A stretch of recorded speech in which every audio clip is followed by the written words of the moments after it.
Tom Lembong mulai bersuara keras lagi. Dia mengatakan bahwa rakyat menginginkan perubahan dan perubahan itu menang. Apa sih maksudnya? Ancaman terbesar bagi negeri kita ini bukan negara lain, ya bukan virus, bukan pandemi, ya, tapi bukan bom nuklir, tapi penjilat, oligarki dan represi, ya. Dan sekali lagi, sesuatu yang terlalu dipaksakan meledak seperti Indonesia di tahun 1998. Wow, ngancem ya akan meledak seperti di tahun 1998. Buktikan, beda loh ya, beda. Kalau 1998 itu semua lapisan masyarakat sekali lagi. Dari mulai elemen mahasiswanya bersatu, masyarakatnya juga kompak. Nah sekarang mau ngancam gimana sih? Aneh, kok bisa menyamakan antara hari ini dengan 98? Situasinya berbeda. Kondisi sosialnya juga berbeda. Psikologi masyarakatnya juga berbeda. Pemimpinnya juga berbeda. Otoriter. Apa di mana sih otoriternya Pak Jokowi? Orang-orang seperti Tom Lembong juga tetap dibiarkan kok. Orang-orang seperti Rocky Gerung tetap dibiarkan. Otoriter di mana sih? Orang-orang seperti Refly Harun dibiarkan kok. Kalau pemimpin ini otoriter, kalau Pak Jokowi khususnya itu adalah otoriter, maka orang-orang seperti Refly Harun, Rocky Gerung dan kawan-kawannya sudah habis. Dia itu nggak bakalan ada bersuara, nggak bakalan, saudara. Itu catat ya. Kita lanjut coba. Sejarah akan membuktikan bahwa kita semua yang mendorong perubahan itu adalah yang benar, mengambil pilihan yang benar. Syukur alhamdulillah, semangat perubahan berhasil, ya menang. Sejarah akan membuktikan, ya. Kita akan lihat sejarah. Susah kan untuk pembuktiannya. Perubahan itu benar dan menang. Nanti sejarah akan membuktikan.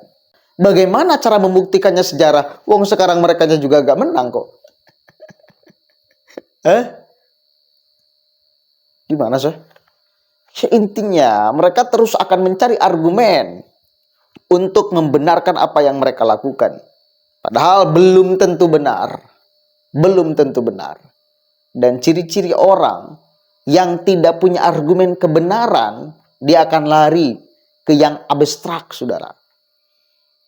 Salah satunya yang abstrak itu nanti sejarah akan membuktikan. Ya, kita akan lihat nanti. Saya khususnya sangat bangga atas simpul-simpul relawannya. Dan kita bicara belakang-belakangnya, Pak Abraham kan sangat terkenal. Bicara sangat belakang. Pak Tom Lembong sekarang terkenal ini. Apa istilah relawan? Itu kan dalam beberapa tahun terakhir mulai mendapat konotasi negatif. Ya kan, karena bukannya bekerja tanpa pamrih, tapi dengan harapan ada imbal. Ada bargaining, ada imbal balik dan sebagainya ya. Tapi di kampanye kami ya jelas ini dari nurani, ya kan, disemangati oleh nurani. Tidak ada ekspektasi imbal balik, tidak ada yang diiming-imingkan juga, tidak ada yang dijanjikan. Nggak gini, saya aneh yang maksud di relawan itu siapa sih? Apakah penggerak relawan di atasnya? Atau bagaimana? Tidak ada yang diiming-imingi. Itu dari nurani. Masyarakat itu banyak yang relawan tanpa dibayar. Yang mendukung 02 khususnya ya. Karena pasti dia itu ujung-ujungnya konstruk berpikirnya ingin disebarkan kepada publik bahwa relawan yang benar-benar keluar dari nurani itu hanya 01. Mereka yang mendukung Anies Baswedan. Selain daripada itu, semua tidak keluar dari hati nurani. Semua bergerak atas nama bayaran. Kan gila. Mereka sampai bisa menyimpulkan hati nurani orang yang di luar daripada mereka. Ini sudah kebablasan. Malah sebel juga lihat muka Tom Lembong ini. Dan saya ibaratkan Pak Abraham, kampanye kita ini seperti kampanye yang dimotori oleh UMKM. Wah, luar biasa. Jadi warung-warung kasih makanan gratis, ya kan? Restoran-restoran kasih makanan gratis, pedagang-pedagang kasih aqua gratis di daerah-daerah ya, di di lapangan gitu, dibandingkan sebuah kampanye yang dimotori oleh oligarki. Iya. Jadi uang kita itu bottom up, ya, dari benar-benar pedagang, warung, pengusaha menengah. Jadi kalau mau bicara tanda kutip setia di garis rakyat, ya, sekali lagi saya terharu sekali atas kontribusi usaha-usaha menengah, mikro dan kecil ya, yang benar-benar menjadi. Saya agak terganggu dengan kalimat setia di barisan rakyat.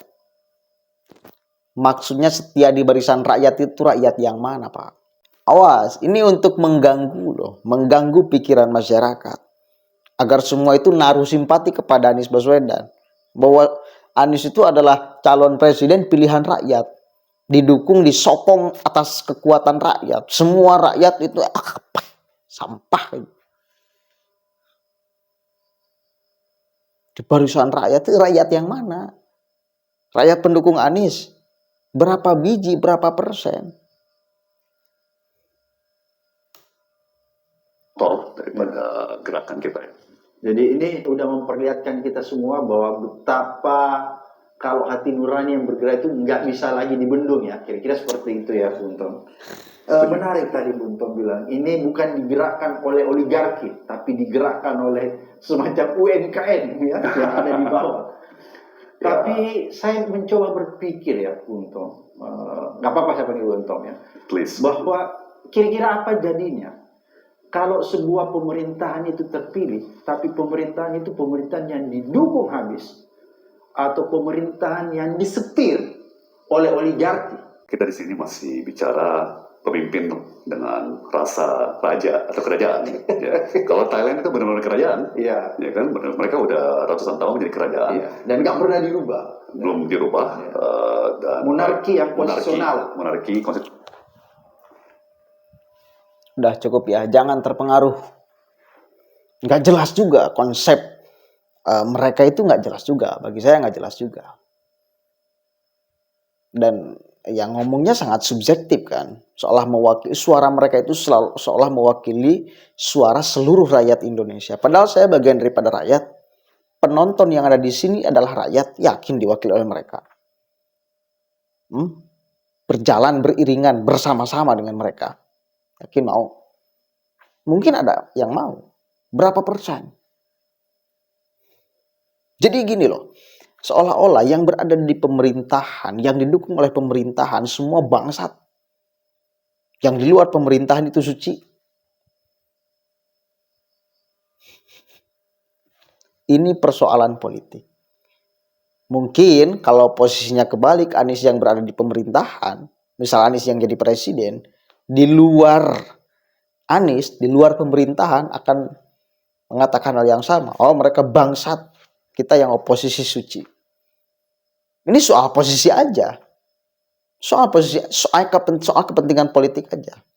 Jadi bukan soal kesucian, bukan soal kejahatan, tetapi soal politik. Ketika mereka mengatakan seolah yang didukung oleh kekuasaan itu jahat, nah ini bukan persoalan jahatnya. Bukan masalah jahatnya. Tapi mereka tidak berada di kekuasaan. Ya. Karena kalau mereka ada di kekuasaan, mereka akan juga dikatakan bangsat oleh di luar kekuasaan. Jadi kan sama aja. Kita harus paham bahwa ini persoalan politik. Kebetulan mereka sedang bergerak, berjalan atas nama perubahan. Kan itu ya. Mengharapkan satu suara rakyat. Ketika mereka ngomong itu haram, itu kotor, itu jahat, itu oligark, itu otoriter dan lain sebagainya, itu hanya jargon semata. Jargon semata yang tidak punya nilai. Bagi saya, yang tidak punya nilai.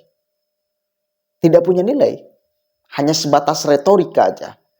Karena kalau mereka ada di dalam pemerintahan, maka orang di luar pemerintahan akan mengucapkan hal yang sama. Kotor, penjahat, perampok, dan lain sebagainya. Posisi aja. Ini kan urusan posisi aja. Urusan politik aja. Itu loh, konstruk berpikir kita harus seperti itu. Karena ini kacamata, kita pakai kacamata politik. Bukan kacamata benar salah, bukan kacamata jahat tidak jahat, garong tidak garong, dan lain sebagainya. Sorga neraka, bukan. Ini kacamata politik. Ideologi politik itu kepentingan. Kepentingan. Jadi bukan jahat tidak jahat, bukan kotor tidak kotor, najis tidak najis, munafik tidak munafik, bukan. Itu bumbu-bumbu penyedap aja. Muaranya di kepentingan politik. Mereka yang teriak-teriak yang tidak diakomodir kepentingan politiknya. Itu aja. Sesimpel dan sesederhana itu. Kita harus pakai kacamata politik. Jangan pakai kacamata benar salah. Hitam putih enggak. Oke? Ini politik. Politik itu abu-abu, saudara. Assalamualaikum warahmatullahi wabarakatuh.